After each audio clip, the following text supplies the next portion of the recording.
respecto de NIF 13, medición de valor razonable, hay que tener en claro que esta norma me va a definir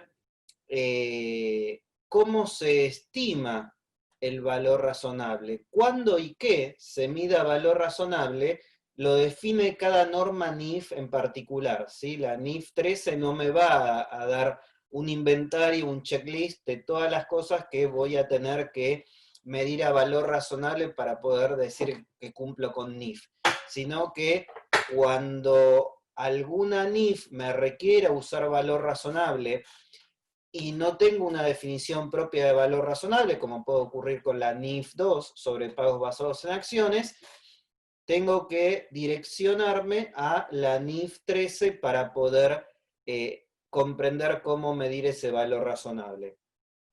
Ahora bien, respecto de ese cómo hay algunas excepciones. Está la excepción de la NIF 2, que recién les dije que tiene una definición propia de valor razonable. Mientras se aplicó la NIC 17 hasta hace poco, tampoco se utilizaba para las cuestiones de arrendamientos, y tampoco para medir el valor neto realizable de la NIC 2 ni el valor en uso de la NIC 36, porque estos no son valores razonables, ¿sí? Se aclara que ni el valor neto realizable ni el valor en uso son valores netos realizables. Son valores razonables, perdón. Y en el caso de qué se tiene que informar en notas sobre una medición a valor razonable, me va a decir, bueno, dentro de la NIF 13 hay un marco de todo lo que tiene que comunicarle al usuario de los estados financieros a través de las notas sobre la medición del valor razonable que se haya hecho. Ahora bien, si son mediciones de valor razonable relacionadas con la NIF 2, use las notas de la NIF 2.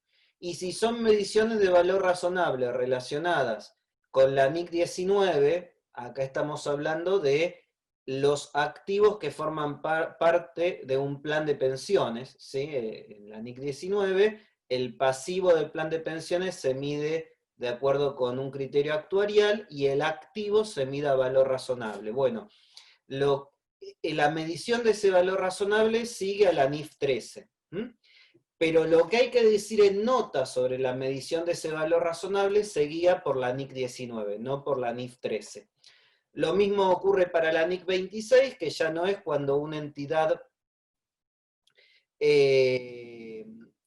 tiene un plan de pensión, sino cuando la entidad se dedica a administrar fondos de pensiones.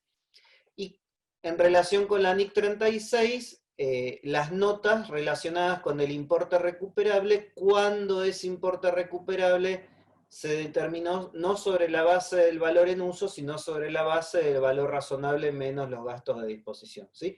Porque si fuera sobre el valor en uso, directamente, al no aplicar la NIF 13 para medir, tampoco la aplico para revelar.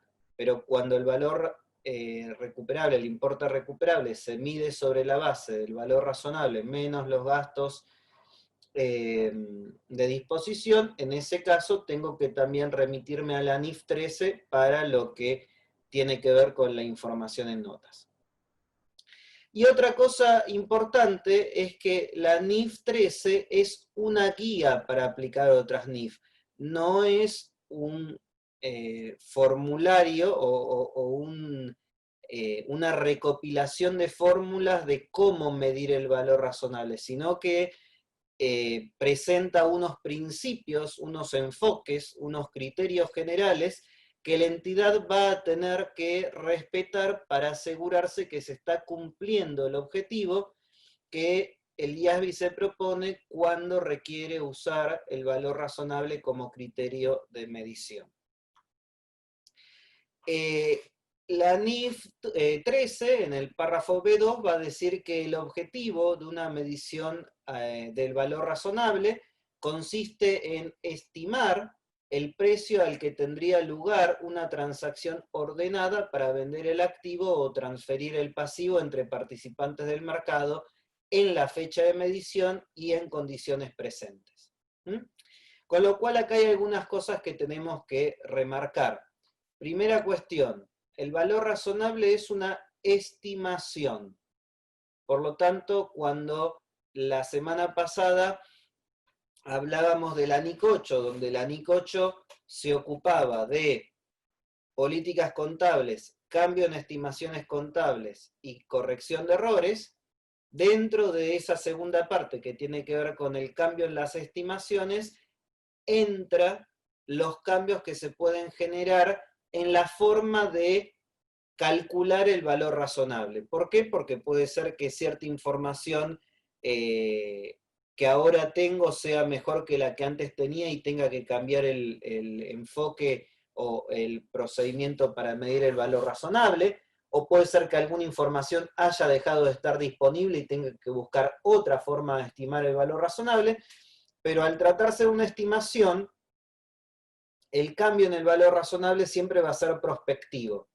Y si bien no había nada que revelar de acuerdo con la NIC 8, cuando había un cambio en estimaciones como criterio general, cuando el cambio tiene que ver con la forma en la que se estima el valor razonable, vamos a ver que sí hay que incluir una nota advirtiendo que en este periodo el valor razonable de tal o cual partida se calculó de una forma distinta de la forma en la que se había calculado en el periodo anterior y explicar las razones. Otra cosa que tenemos que tener en cuenta es que el valor razonable es un precio estimado, ¿sí? Es un precio que no es específico ni para la entidad ni para un participante del mercado en concreto, sino que es un precio de salida, porque siempre estamos hablando del precio que se obtendría por vender el activo o se tendría que pagar por transferir el pasivo entre los participantes del mercado. ¿Qué quiere decir esto? Que una medición a valor razonable no es un importe que resulte específico para la entidad, sino que se hace desde la perspectiva de los participantes del mercado y no desde la perspectiva de unos participantes de mercado en concreto, de Juan, Pedro, María, ¿sí? Sino de los participantes que actúan en un determinado mercado que tendremos que definir cuál es, ¿sí? Después lo vamos a desarrollar. Y otra cosa importante es que el valor razonable es una estimación de un precio desde la perspectiva de los participantes de mercado, pero en una fecha de medición concreta, que es la que diga la norma en particular que requiere el uso de valor razonable. Si se trata de una norma que requiere de utilizar el valor razonable como criterio de medición posterior, estaremos refiriéndonos al valor razonable a la fecha de los estados financieros. Y si es una norma que requiere utilizar el valor razonable como criterio de medición inicial, se estará refiriendo a la fecha en la cual se cumplían las condiciones que de acuerdo con esa norma tenían que darse para reconocer la partida que vamos a medir a valor razonable. Por eso este dato va a ser muy importante y después cuando vean NIC 16 van a ver, por ejemplo, que cuando se utiliza modelo de revaluación, la NIC 16, entre algunas notas específicas que requiere, va a pedir que se indique en qué fecha efectiva se terminaron las actividades para medir ese valor razonable. Porque ustedes saben por experiencia profesional que cuando uno mide un valor razonable, no es que lo mide necesariamente en un instante determinado, sino que implica una serie de actividades para poder llegar a ese importe. Entonces, cuanto más tarde se cumpla con la culminación de esas actividades, más riesgo podría haber de que estemos incluyendo información que los participantes del mercado no habrían tenido la fecha de medición para armarse un juicio respecto de cuál es el precio de mercado de esa partida concreta. Entonces, si la fecha de los estados financieros es al 31 de diciembre y yo indico que la finalización de las actividades para realizar la medición del valor razonable de unos elementos de propiedad planta-equipo de toda una clase que se miden a modelo de revaluación. Finalizaron, supongamos, el 15 de enero, parece razonable. Si digo que finalizaron el 30 de marzo, parece que pasó bastante tiempo. E incluso imagínense en este contexto de la pandemia, donde a lo mejor teníamos que hacer mediciones a valor razonable a diciembre del 19, pero con todo la contaminación, entre comillas, o la infección de información que teníamos como causa de la pandemia. Entonces, cuesta más trabajo diferenciar cuáles input son datos de los cuales podría haber tenido conocimiento los participantes de mercado en la fecha de medición y cuáles son datos que estamos utilizando información nueva y no información a la que podrían haber accedido los participantes de mercado en la fecha de medición.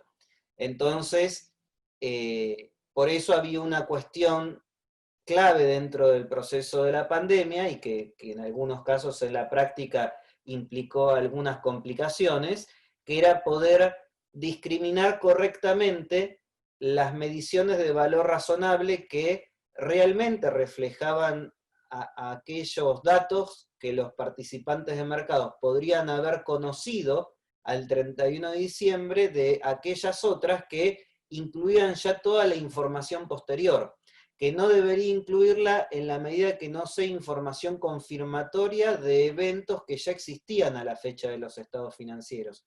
Cuando es información nueva, de acuerdo con la NIC 10, sería información de tipo 2 y por lo tanto no habría que incluirla en la medición de valor razonable.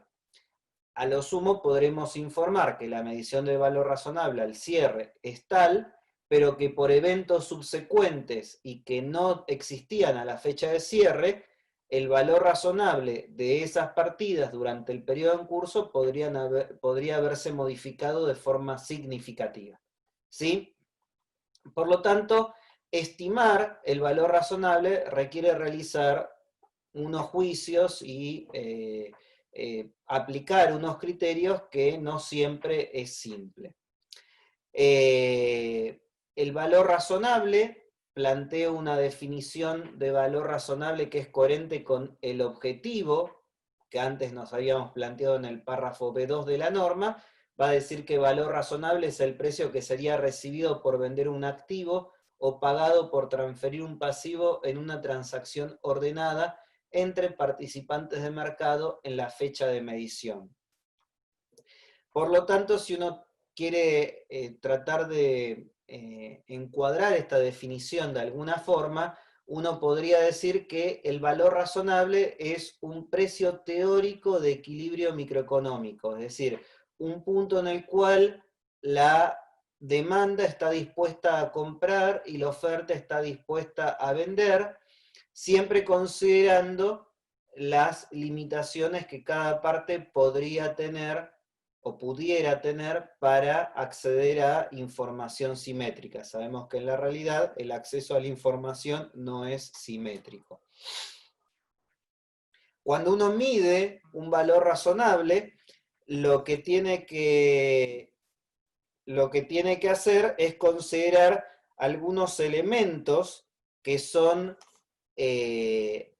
definiciones clave y que se refieren a la partida concreta que vamos a medir a valor razonable.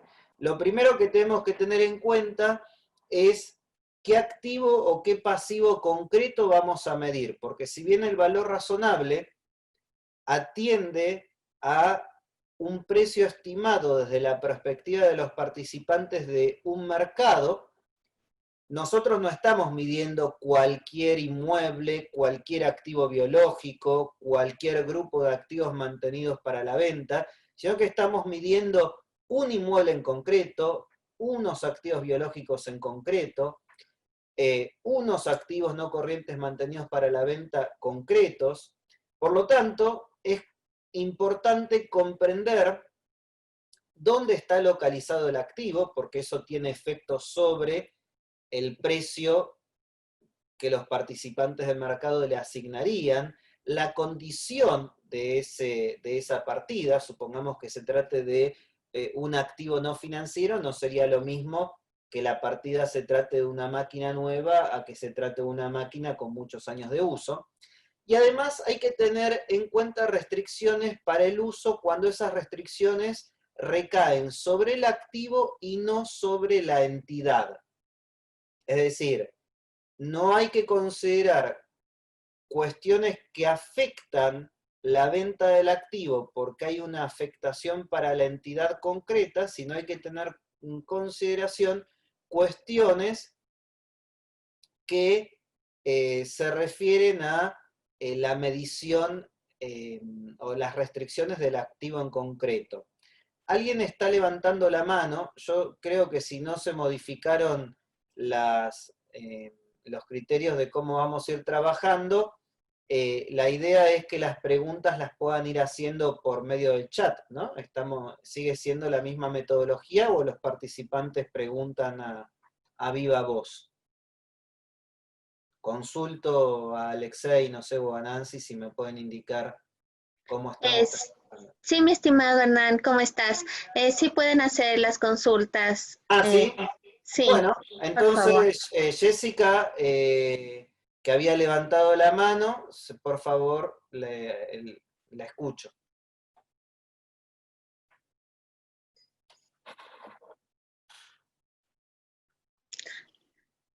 Pueden activar el micrófono sin ningún problema.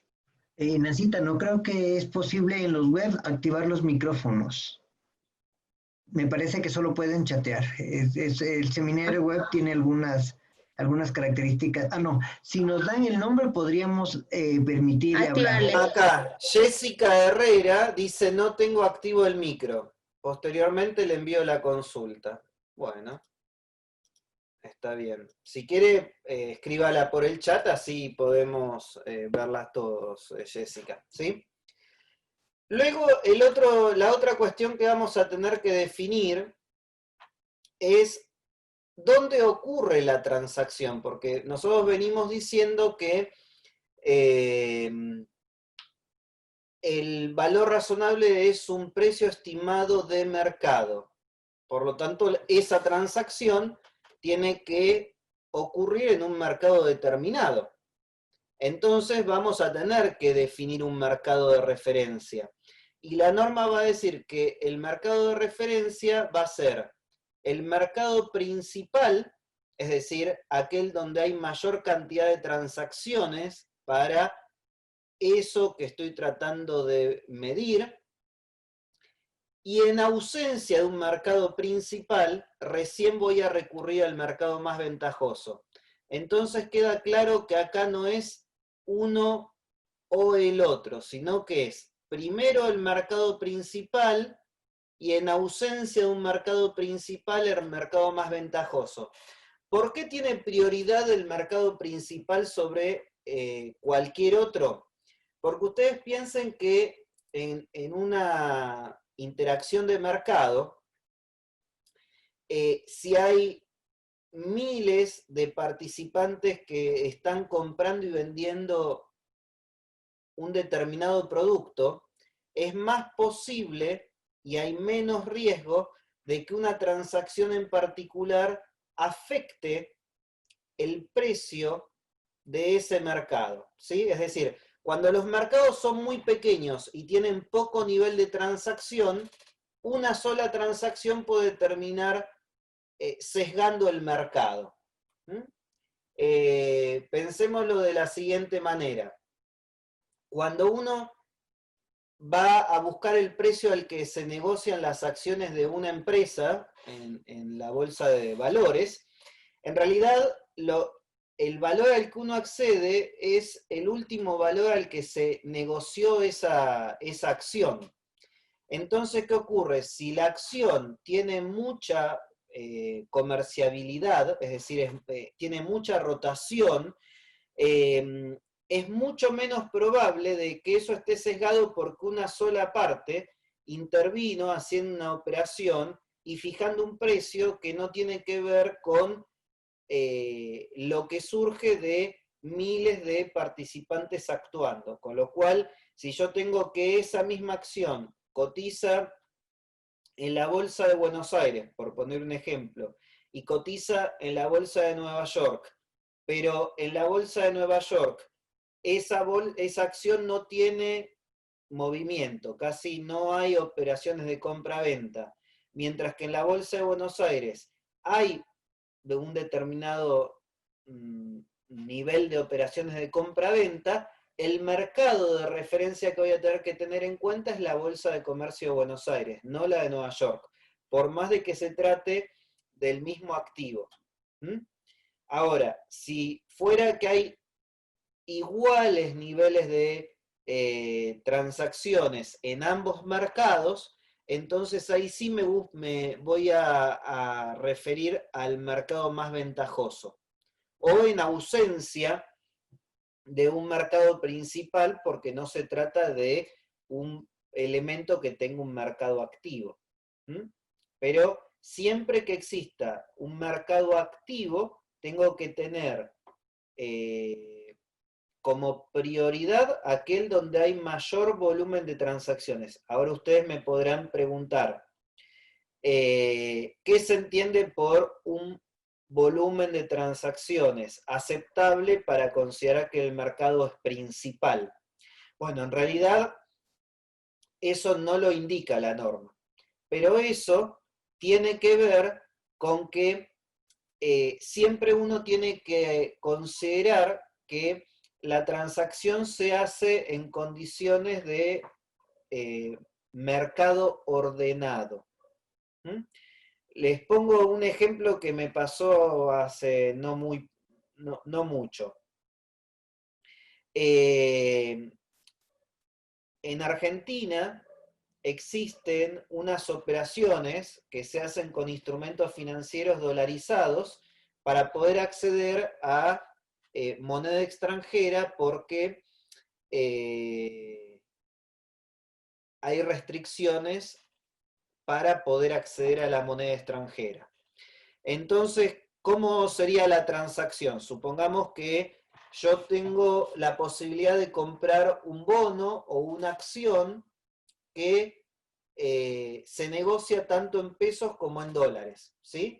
Entonces yo tengo la posibilidad de comprarla pagando pesos argentinos, conservarla un tiempo determinado, que es lo que fija la legislación, y pasado ese plazo, que ahora no recuerdo si son 72 horas hábiles, pero es un plazo determinado por ley, lo vendo, y como tengo la opción de decirle al comprador si quiero dólares o si quiero pesos, yo puedo haber comprado pagando pesos y puedo vender recibiendo dólares. Entonces, de esa forma, a través de esa transacción me hago de moneda extranjera. Entonces, ¿qué ocurre? Muchas empresas que tienen obligaciones en moneda extranjera y que tienen que hacerse de los dólares para poder cancelar esas obligaciones y que a lo mejor no tienen acceso al mercado para poder obtener esos dólares, han tenido que hacer este tipo de transacciones. Y eso ha desordenado completamente el mercado. ¿Por qué? Porque si un fondo de inversiones tiene obligaciones que cancelar en dólares y no tiene dólares para poder cancelarlo, lo que hace es desarma sus posiciones especificadas, ¿sí? Y rearma su cartera con posiciones dolarizadas para poder luego venderlas y hacerse de los dólares que necesita para pagarle a los inversores. Entonces, como el mercado de capital aquí en Argentina no tiene un volumen muy significativo, y esa restricción cambiaria introduce un elemento de anormalidad en el funcionamiento del mercado, porque en realidad no es que los participantes van detrás de esos activos porque existe un interés en transaccionar esos activos genuinos, sino que van detrás de esos activos para poder hacerse de los dólares que necesitan para poder cubrir obligaciones. Entonces, eso hizo que en algunos casos determinadas acciones dejaran de tener comerciabilidad porque al no ser acciones que tienen precios negociados en dólares y en pesos, no servían para hacer estas transacciones, y otros papeles que tenían la doble denominación monetaria, tuvieron una mayor cantidad de demanda, elevando el precio al alza. Entonces, a lo mejor una empresa que tiene unas perspectivas de rentabilidad determinada veía que el precio de su acción se iba a la baja, pero porque prácticamente el que tenía esas acciones quería vender y, digamos, esa acción estaba vendedora, no estaba compradora, y por lo tanto eso llevaba el precio a la baja, pero no había un deterioro en las perspectivas de la entidad para generar rentabilidad hacia futuro. Y por otro lado, otras compañías que desde un punto de vista de un análisis de los flujos de efectivo futuros no tenía perspectivas de generar mejores rentabilidades futuras, tenía un aumento en el valor porque era un activo muy demandado, porque permitía hacer este tipo de transacciones. Entonces, en ese caso concreto, un cliente llegó a la conclusión de que un cliente que tiene acciones dentro de su cartera de activos, llega a la conclusión de que la información que le devuelve el mercado ya no es información que pueda ser utilizada como referencia. ¿Por qué? Porque el mercado es principal, pero hay un efecto sobre la tercera condición que vamos a ver ahora, que es la condición de que los participantes del mercado actúen siguiendo 4 criterios. El primero es que sean partes independientes, que no sean partes relacionadas. El segundo es que estén debidamente informados. El tercero es que sean capaces para realizar la transacción, es decir, que tengan capacidad jurídica para hacerlo. Y la última es que no estén forzados o motivados. Y en este caso se entendía que había un desorden en el mercado, porque en muchos casos no había un interés por desarmar la posición y hacerse de esos otros papeles, sino que era simplemente un mecanismo para hacerse del medio que luego le iba a permitir a la entidad cancelar las obligaciones. Entonces, en ese caso había que aplicar juicios, porque uno puede decir que está de acuerdo con ese punto de vista y otro puede decir que no está de acuerdo con ese punto de vista. Lo que sí es cierto es que la NIF 13 requiere que los participantes de mercado se los asuma actuando en condiciones ordenadas de mercado, ¿sí? Tienen que estar motivados, pero no forzados, ni tampoco tienen que haber alteraciones en las características en las que el mercado funciona para, digamos, desvirtuar la forma en la que esto tendría que funcionar. Y finalmente el precio, que podría ser un precio directamente observable, lo que solemos llamar un precio mark to market, es decir, un precio directamente fijado por el mercado, o una estimación que se usa utilizando alguna técnica de valoración determinada. ¿Cómo se obtiene o cómo se estima un precio basado en el mercado? Bueno, lo primero podría ser preguntarle al mercado qué precio le asigna a una partida similar a la que queremos medir. Obviamente no es que uno tiene el teléfono del mercado para llamarlo. Preguntarle al mercado es, si existe un mercado activo va a ser un mercado donde haya transacciones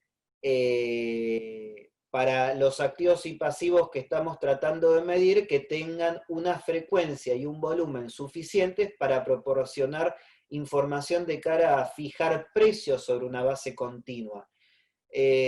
Sobre esto hago una aclaración. Si ustedes van a la NIF 13, van a ver que dice para fijar precios sobre una base de negocio en marcha. Eso es una traducción incorrecta de la forma que está expresado en inglés, porque en inglés dice ongoing basis, pero no está refiriéndose al going concern, sino al hecho de que yo pueda regularmente medir al valor razonable considerando ese comportamiento de los mercados, es decir, que no esté en presencia de un mercado que está alterado respecto de un evento concreto que lo puso nervioso.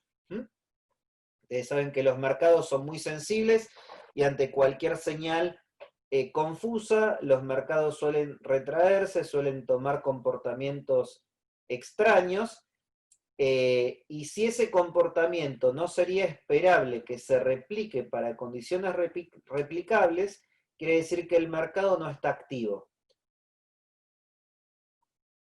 Entonces, esto es un problema, ¿no? Porque acá hay una cuestión de juicio muy importante.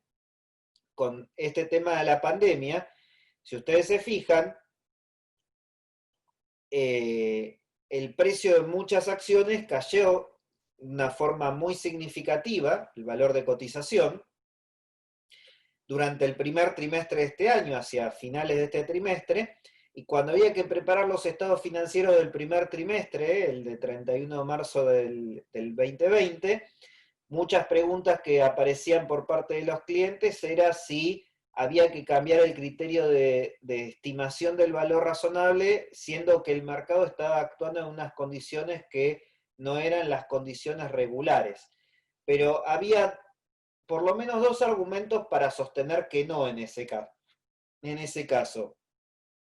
El primer argumento era que un participante, dado el conocimiento que tenía de una empresa en concreto, era lógico que decidiera desprenderse de unas acciones si esas acciones fueran a la baja. Por ejemplo, si sabíamos que durante varios meses una empresa de el sector de aeronavegación no iba a poder realizar vuelos, era lógico que los participantes del mercado asumieran que esas empresas no iban a tener rentabilidad o incluso que iban a tener pérdidas y que decidieran vender las acciones de una aerolínea para comprar acciones de una compañía como podría ser Zoom o como podría ser Microsoft. Entonces, quiere decir que los participantes de mercado estaban actuando en condiciones continuas, porque justamente cuando no hay una expectativa de que genere rentabilidad un activo, dado que el precio de un activo se forma sobre la base de las expectativas de la rentabilidad futura que tiene un participante, los participantes del mercado sobre la entidad emisora de esos instrumentos, ahí está actuando de una forma lógica, con lo cual ese era un argumento.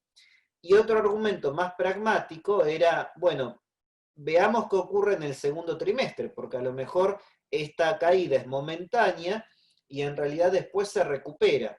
Y la realidad es que cambiar de modelo de medición realmente implica todo un trastorno procedimental que uno podría evitárselo. Entonces, para poder hacer esta estimación, si existe un precio cotizado en un mercado activo, por lo tanto tenemos que primero determinar el mercado de referencia y luego evaluar si ese mercado responde a la definición de mercado activo. Si es así, veo cuál es el precio que en ese mercado existe para ese tipo de activos y directamente utilizo ese precio. En general, esto ocurre con instrumentos financieros y con algunos commodities, ¿sí? No digo con todos los commodities porque muchas veces hay determinados precios de referencia que no reflejan las condiciones del activo concreto que uno quiere medir. Por ejemplo, si bien en Ecuador el precio de referencia para fijar el valor del crudo es el mercado WTI, la calidad del crudo WTI no es igual a la calidad del crudo ecuatoriana. Por lo tanto, existe un factor de conversión que suele manejar el mercado para decir que si el WTI está en tanto, el valor del crudo ecuatoriano es tanto otro porque hay un factor de conversión, supongamos, de 0,9. Ahora no recuerdo exactamente el factor, pero ahí no sería un valor que uno toma sin ajustar, ¿sí? Entonces, cuidado, porque no todos los commodities, por tener un valor de cotización, voy a tener que tomar el valor sin ajustar. Cuando yo tomo un valor de mercado y lo ajusto por algún factor, como es en ese caso, no estoy usando un valor razonable observado, sino que estoy utilizando, recurriendo a un valor razonable estimado sobre la base de una técnica de valoración, ¿sí? Que sería un precio de mercado para un producto similar corregido por un factor de calidad. Entonces esa sería la técnica para convertir la cotización WTI en la cotización del crudo ecuatoriano, ¿sí? O en el crudo colombiano o en cualquier otro que tenga similar problemática. En el primer caso solemos hablar de que son valores razonables mark to market, porque directamente observamos en el mercado el precio que necesitamos utilizar, y en el segundo es un valor razonable mark to model, porque lo obtenemos por medio de un modelo de valoración. Entonces, supongamos este caso, ¿sí? Una entidad debe medir el valor razonable de ciertos activos financieros que mide a valor razonable con cambios en el resultado. El mercado principal, donde se negocian dichos activos financieros, es un mercado activo, porque cumple la definición que da la NIF 13 de mercado activo. Por lo tanto, en este caso, la entidad lo que va a hacer es usar el precio cotizado de ese activo financiero sin ajustar, dado que un valor razonable obtenido directamente por un mercado activo tiene prioridad sobre cualquier otro valor razonable. ¿Sí? Es el valor razonable más puro.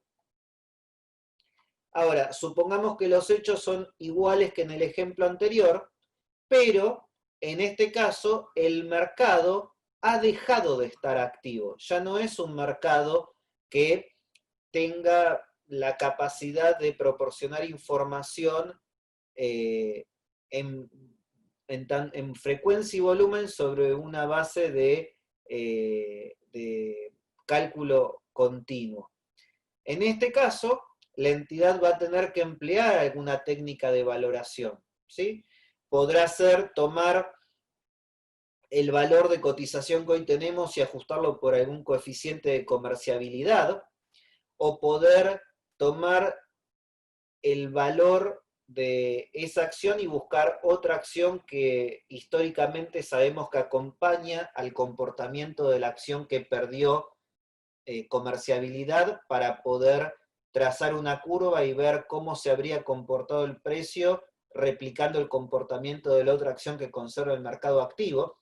Porque aclaro que cuando uno dice mercado activo no está hablando de que el mercado activo es toda la bolsa de Nueva York, toda la bolsa de Quito, toda la bolsa de Tokio, toda la bolsa de Frankfurt, ¿sí?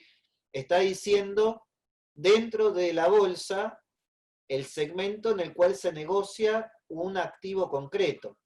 Entonces eso es lo que tenemos que tener en cuenta cuando hablamos de estas cuestiones. Cuando no podemos usar un valor directamente observado, vamos a tener que recurrir a alguna técnica de medición, de valoración. Pero como dijimos antes, la NIF 13 no va a ser un recetario de cómo se estima el valor razonable, no va a ser un vademecum donde vamos a encontrar formas o procedimientos para estimar el valor razonable.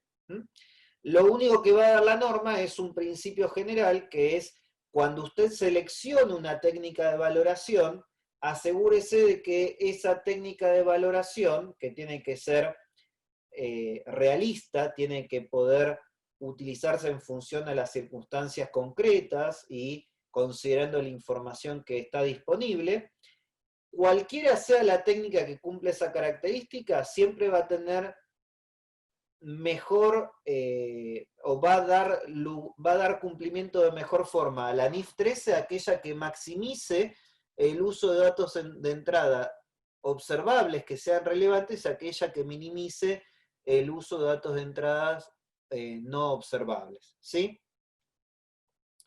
Obviamente, la entidad va a tener que utilizar determinados juicios profesionales para determinar cuál técnica de valoración termina siendo más apropiada. Una técnica de valoración, si esto tiene que ver en cuanto a las características de la técnica de valoración y en cuanto al enfoque que sigue la técnica de valoración,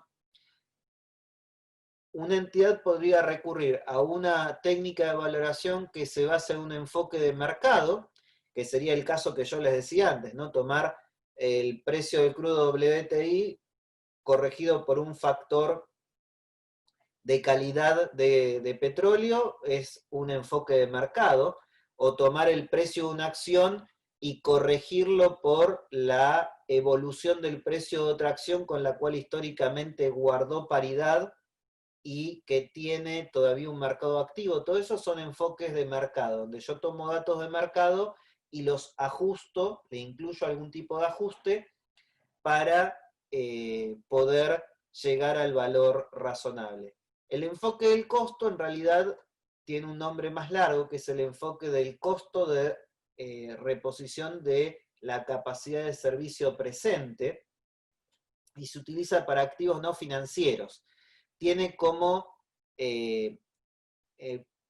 supuesto subyacente que cuando una entidad vende un activo no financiero, un inmueble, una máquina, un terreno, ¿sí? Un vehículo, la entidad va a querer obtener como mínimo la cantidad de dinero que necesita para poder reponer esa capacidad de servicio, y que los participantes de mercado van a estar dispuestos a pagar como mínimo la capacidad de servicio que ese activo concreto representa en esa fecha de medición. Y un enfoque basado en ingresos es cuando ya utilizamos técnicas de valor descontado.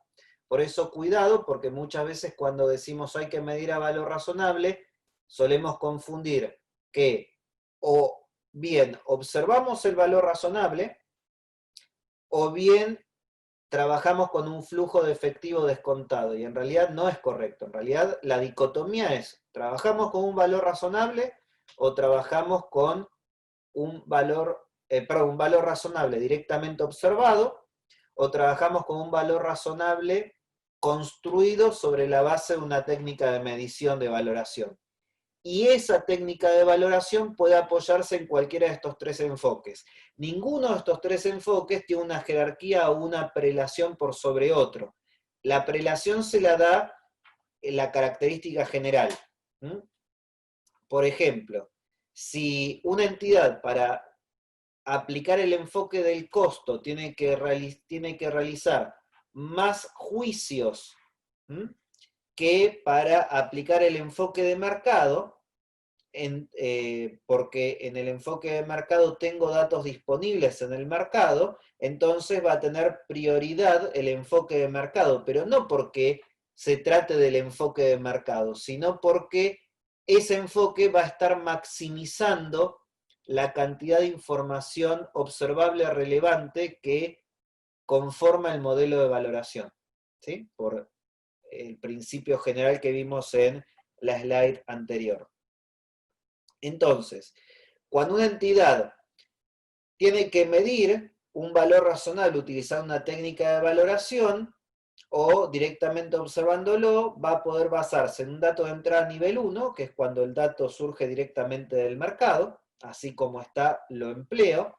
Una técnica, un dato de entrada nivel 2, que es cuando es un valor de mercado, pero que no es de nivel 1, es decir, que lo tomo, pero lo corrijo de alguna forma.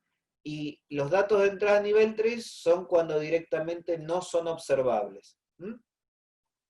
Con lo cual, cuando uno habla de que hay datos de entradas observables y no observables, los observables son datos de entrada nivel 1 y nivel 2, y los no observables son los datos de entrada nivel 3. ¿Sí? Cuando uno directamente utiliza como valor razonable el dato de entrada nivel 1, ese valor razonable va a ser un valor razonable que va a ocupar el nivel 1 dentro de la jerarquía del valor razonable. Cuando no pueda utilizar un nivel 1, podré combinar los distintos datos de entrada en una técnica de valoración y vamos a estar trabajando con un valor razonable construido. Y en ese caso el valor razonable se va a ver basado en alguna técnica que siga o un enfoque de mercado, o un enfoque de costo, o un enfoque de ingreso. ¿Sí? Y en este caso el valor razonable será nivel 2 si hay mayor cantidad de datos de entrada observables que no observables, y nivel 3 cuando ya haya un uso más significativo de los datos de entrada no observables. ¿Sí?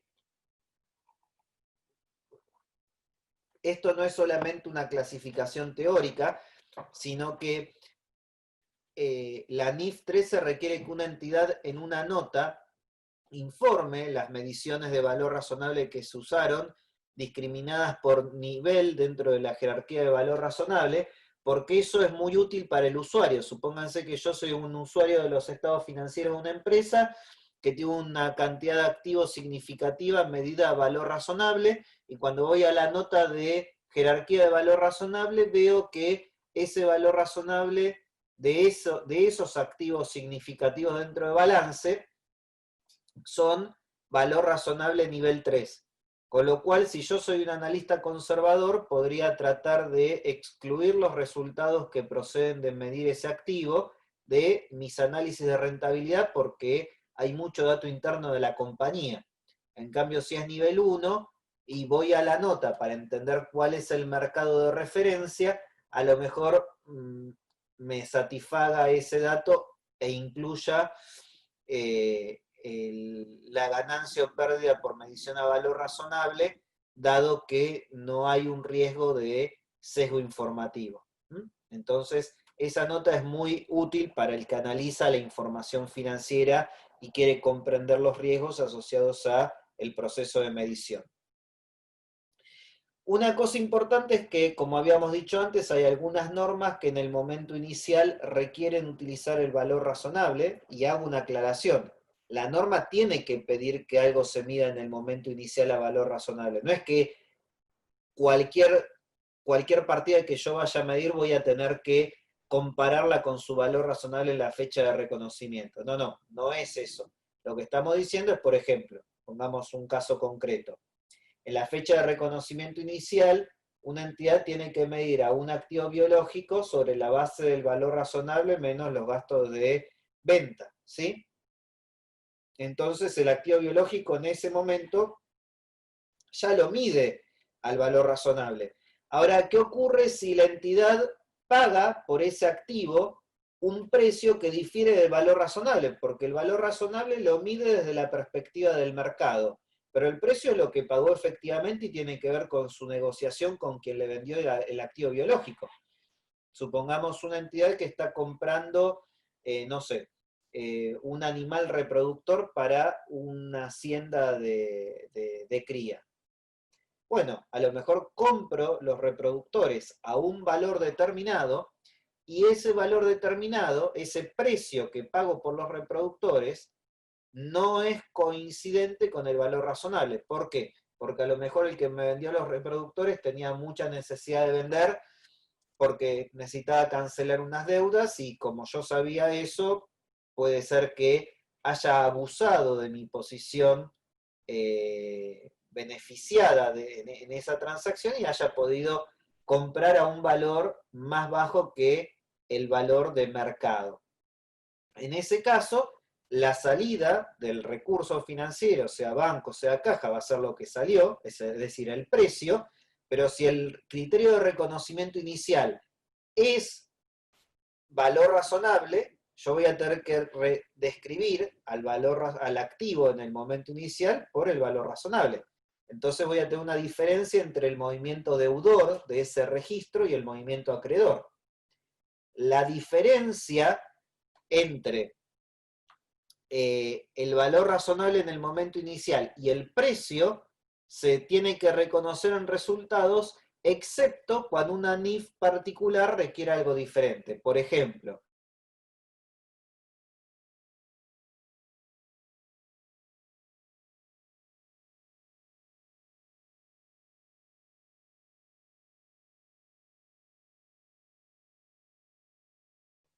Hernán, se nos fue el audio. Y ahorita creo que regresó tu audio. Se nos fue unos 20 segunditos. Sí, ahora sí. ¿Me escuchan? Perfectamente, ahorita sí.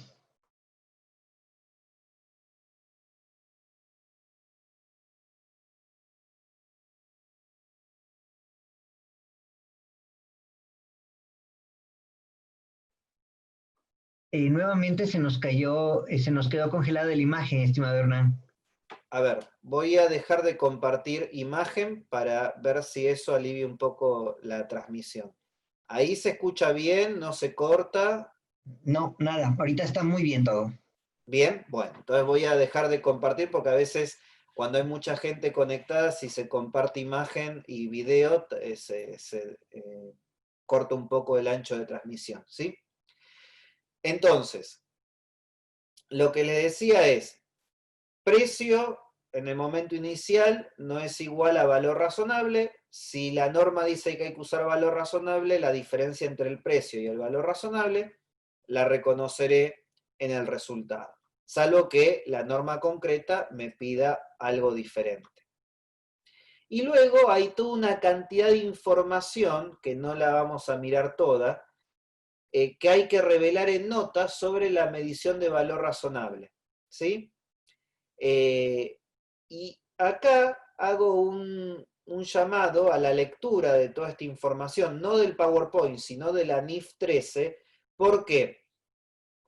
Porque en la práctica uno lo que puede ver es que hay un bajo nivel de cumplimiento de las notas que la NIF 13 requiere cuando se hace una medición a valor razonable.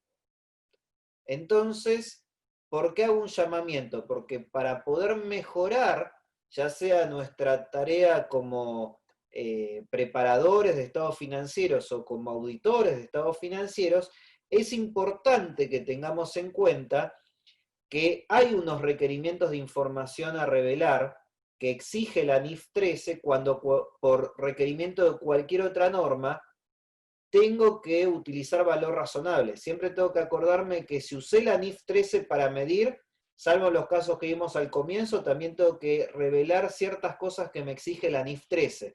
Y por lo general me acuerdo de usar la NIF 13 para medir, pero después como notas de NIF 13 se suele poner solamente la nota de jerarquía de valor razonable, y no todas las otras notas, que son bastante significativas. Ahora, como habíamos visto también en la reunión anterior, si la inclusión de esa nota no superase la prueba de materialidad, yo podría como preparador omitir la inclusión de esa nota por el hecho de que no es material su omisión, pero no por el hecho de que no sé que tengo que presentarlo, ¿sí? Entonces tengamos presente esa consideración. Entonces van a ver... Mi querido Hernán, tienes una inquietud de Jorge Guachamín. A Dice, ver... Hernán, buenas noches. Si el año anterior utilizó una técnica de valoración y el año actual decide cambiar esa técnica, ¿tenemos un cambio en la política contable? Y lo mismo, si existe un cambio de jerarquía. Bueno, gracias por la pregunta, Jorge. Primera cuestión. La entidad no puede decidir cambiar de modelo de valoración, porque se supone que el modelo de valoración, para poder haberse usado, tiene que ser el mejor que la entidad pudo haber utilizado con la información disponible en una fecha. Por lo tanto, si la entidad elige libremente cambiar de modelo de valoración, quiere decir que el año pasado eligió deliberadamente no usar el mejor que podría haber utilizado. ¿Sí? Por eso, como estamos hablando de que el valor razonable es una estimación, lo único que puede hacer que una entidad cambie de modelo de valoración es que la información disponible para utilizar el modelo anterior ya no está disponible, o que hay información disponible de mejor calidad para pasar a un modelo que es todavía mejor. Pero eso nunca es un cambio de política contable, es un cambio de estimación. Acuérdense que el concepto de cambio de estimación era cuando teníamos mejor información para realizar ajustes sobre las mediciones de activos o de pasivos o sobre el consumo periódico de un activo. Por lo tanto, un cambio de un modelo de valoración no es un cambio de política contable, es un cambio de una estimación y solo puede ocurrir cuando hay mejor información para pasar a un modelo superador o cuando cierta información dejó de estar disponible y lamentablemente tenemos que pasar a un modelo de peor categoría. Por eso, la NIF 13 me va a requerir que cuando se modifica el modelo de valoración y paso de un modelo de valoración que generaba un valor razonable nivel 1 y bajo a un nivel 2 o nivel 3, tengo que dar muchas razones de ese cambio, porque se supone que yo solo puedo haber bajado de jerarquía de valor razonable porque cierta información o ciertas condiciones que antes existían ahora ya no existen y por lo tanto eso degrada el output de la medición, pero no porque yo elijo generar un output de peor calidad. Por lo tanto, creo haber respondido a la pregunta, un cambio de modelo de valoración nunca puede ser un cambio de política contable porque uno no lo elige libremente, sino que lo elige condicionado por la información que existe a una fecha determinada y a la que razonablemente podrían haber accedido los participantes de mercado y maximizando el uso de toda la información que mejore o que me aproxime a ese ideal de valor razonable que es el valor razonable mark to market. Siempre que yo me corro hacia una peor calidad, eso solamente podría ser aceptado cuando hay un cambio en las circunstancias que me lleva a modificar la estimación, pero nunca porque yo elijo libremente ser mejor o ser peor. ¿Sí? La NIF 13 no acepta el uso de la voluntad. La NIF 13 evalúa el contexto y la información a la que habrían tenido acceso los participantes de mercado y sobre esa base selecciona el modelo de valoración. ¿Sí?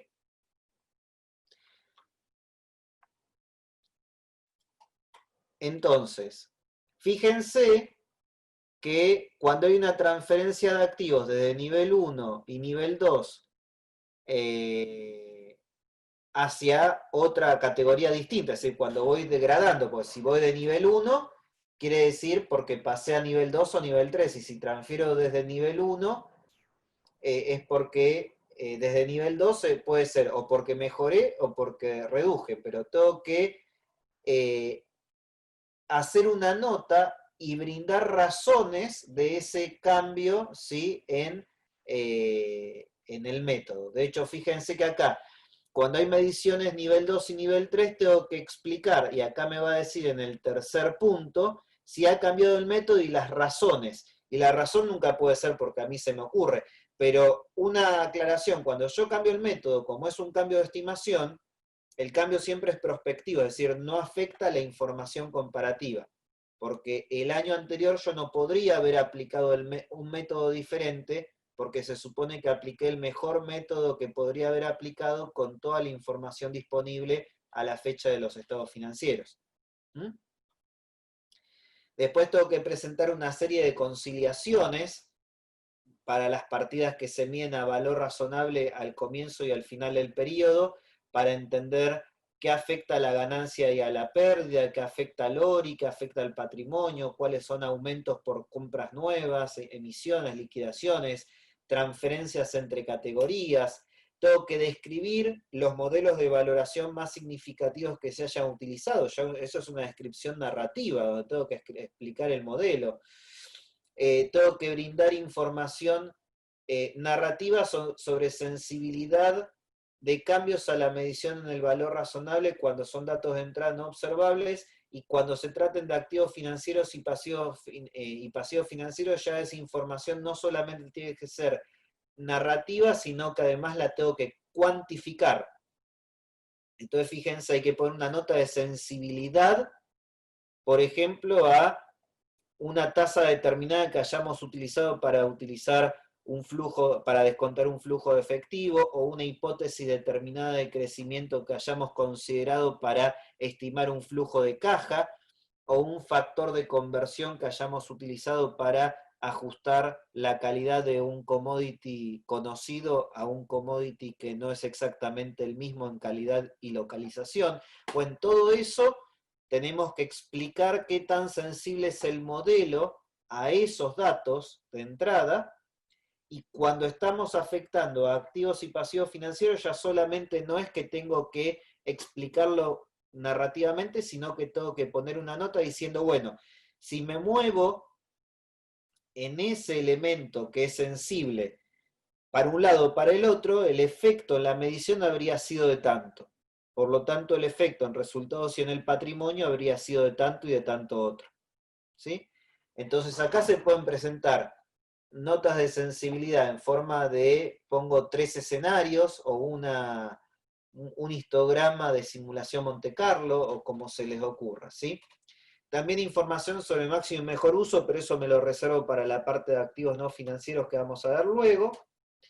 También la fecha en la cual ocurrió aquel suceso o cambio de circunstancia que motivó la transferencia, es decir, que motivó el cambio de modelo de valoración. El comienzo del periodo, o sea, la información o el modelo que existía al comienzo del periodo, y el modelo y el dato de esa información al final. En el caso de los fondos de inversión, cuando utilizan lo que llama la excepción de portafolios conjuntos de activos y pasivos que se gestionan sobre una base combinada, tienen una excepción, pero que no lo vamos a revisar ahora. Cuando la utilizan tienen que informarlo en notas. Y también, cuando informo en notas un valor razonable, supongamos, cuando yo en la NIC 40 mido en el balance las propiedades de inversión a costo menos depreciación, estoy obligado a informar en notas el valor razonable de esa propiedad de inversión. Entonces, en esos casos, la NIF 13 me dice, bueno, cierta información que usted habría revelado si hubiera medido dentro del balance el valor razonable, revélela igual porque informó ese valor razonable en nota, con lo cual sería una nota de la nota, ¿sí? Y también, cuando hay pasivos que se miden a valor razonable, que tienen mejoras crediticias de terceros, por ejemplo, yo tengo una deuda y alguien ofrece una garantía por esa deuda que es irrevocable de ese pasivo, hay que informar sobre la existencia de la mejora crediticia y de qué forma se reflejó esa mejora crediticia en el valor razonable del pasivo financiero, ¿sí?